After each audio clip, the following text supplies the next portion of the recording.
really know what ugly means, but he feels ugly. So he goes off, really sad, and builds himself a cocoon, comes out a beautiful butterfly. Once he's a butterfly, all these other animals come back. Oh, will you play with us? Will you play with us? He realized that if they just want to be his friends because of the way he looks, then they can't be true friends.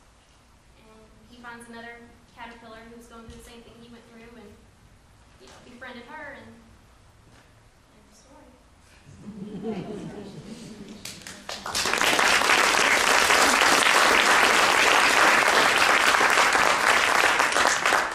We talked back in October when we talked about an attitude of gratitude, and some of the guests shared this adversity that they faced. Out of their adversity, all these blessings that came out of it. And this is yet another one. Out of her adversity and her struggles, she found a way to help other people. And that's always just so touching to me to see lives change like that. So thank you for sharing that.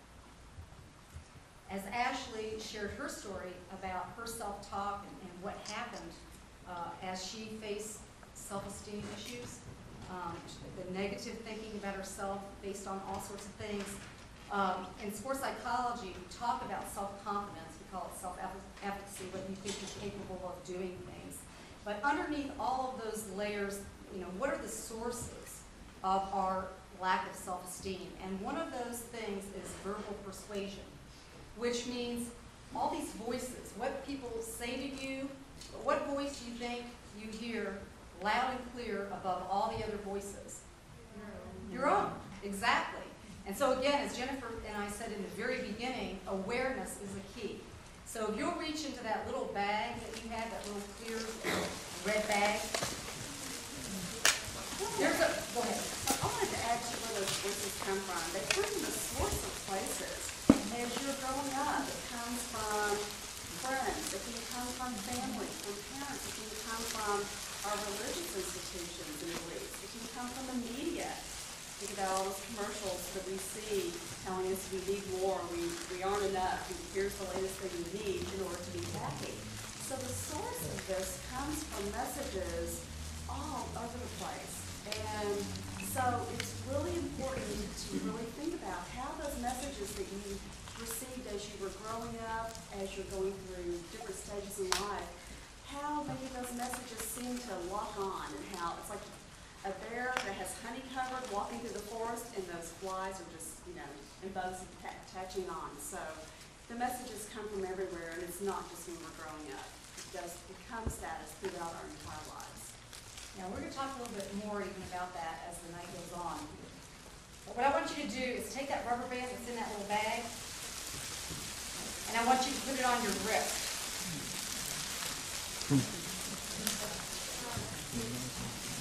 And just even try it for this next week. I think you might be amazed. Every time you find yourself saying something negative to yourself, I want you to give that rubber band a snap. You go, ow! Everybody has a different method. Sometimes it's like yell stop or whatever, but I want you to give it a snap. And what it's gonna make you aware of is, one, how often you do it, and two, what it is that you're saying.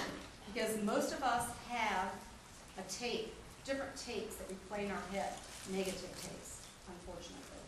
And so just wear that on your wrist, and I think it will make you a little more aware of what you might be saying to yourself. Because then the important thing is to change those negative tapes, those things that, it's a habit. It's a habit that, this is just one little technique to try to change that habit from we can be our own best friend or our own worst enemy. So that's the first step. What we're going to move into now, and this is sort of a preview of the book that I've been working on, that's simply called Baggage, is that we all carry around psychological baggage. And sometimes this baggage comes in all sorts of different forms. Jennifer's going to talk a little bit about that. She touched on it. There's different memories and experiences that we've had in our past. And from that, like how when we look in the mirror or we talk about self-concept, where do we get this self-concept? Where do we get this perception of ourselves? And so the different people in our lives, for one, they mirror back to us this reflection And that's how we see ourselves. That's how we come to know ourselves. And I have a lot of stories I could share, but I'm not going to tonight. But the one little story that I'm going to share with you that it seems so insignificant, and some of you might have heard this before told, but over the years, a little tiny, seemingly nothing story can make you feel bad about yourself. And I'm the oldest of 5 kids. And when my mother went to have one of my brothers, my aunt came over to our farmhouse in Pennsylvania, and she was going to just see us off, make sure we got off to school all right. And so she came over, and I'm 55 now, but literally I think until I was about 45 or 50, when I would go back to Pennsylvania. This is an aunt who loves me, I love her, so she didn't mean any harm by it. But every time I would go back, she would tell the story, and we'd all laugh. And she would tell the story about how she said, since I'm the oldest, all I wanted Cheryl to do, just these 3 things, and I remember she would raise her 3 fingers, these 3 things. I told her I want her to put the milk back in the refrigerator, and I want her to turn off the kitchen light and close the front door. Just those 3 things. So she got her kids off to school, and she came back to check on the house, and she said she came up to the front porch, and sure enough, the front door was wide open, the kitchen light was on, and the milk was still sitting on the kitchen table. Just those 3 things, that's all she asked me to do. And we'd all laugh. Well, as I got older, I would dread when that story would come up, you know? And then over the years, I got to where I get that lump in my throat, like I knew it was coming. And then I started thinking as I got older how it made me feel. And then I would say to myself, I'm talking about self-talk, I went, well, what are you stupid? Or irresponsible? Or you have ADD, you can't pay attention when somebody's giving you some important instructions. I mean, somebody could break into the house. You know, all these things that could happen. What's the matter with you?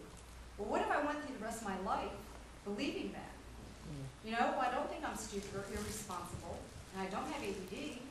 But even if that had been the case, I didn't have to stay there.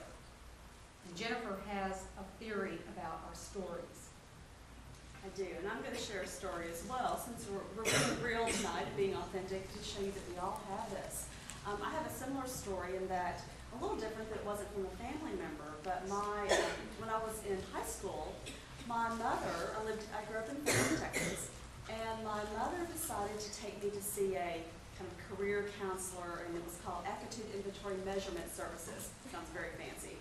And you would go through all this testing to figure out what you're good at, and this was going to be helpful to me to give me some direction about what college to go to, about what I really need to do in life, who am I going to be when I grow up, what am I going to do? And so I'd go through all this testing for a couple of days. I remember it would be probably similar to what we put our children through in schools now with our standardized testing, but I did this in Dallas. And so we did the testing, we went to get the results, and my mother was sitting there. And I can remember this man, it seemed to be, I don't remember him now in terms of his name, but seemed to me like he was a big, old, you know, wise person. And he looked at me and he said, well, here are the results. It looks like to me here would be the great jobs for your daughter. It doesn't seem like her vocabulary is very high and is really very behind.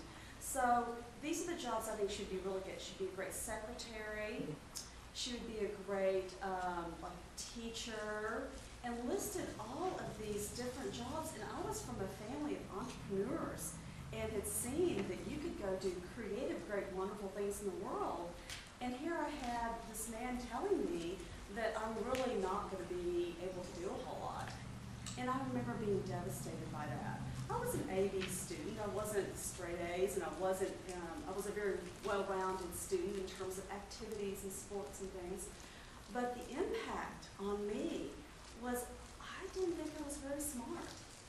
I didn't think that I could actually go off, and the thought of graduate school or doing anything like that was really just, that got knocked out right away. So over the years, I carried that for a very long time. I graduated from college, I went to SMU, got my degree in advertising, worked, went on to get married and have children. But as I was coming back to starting this business about 7 years ago, I have had the opportunity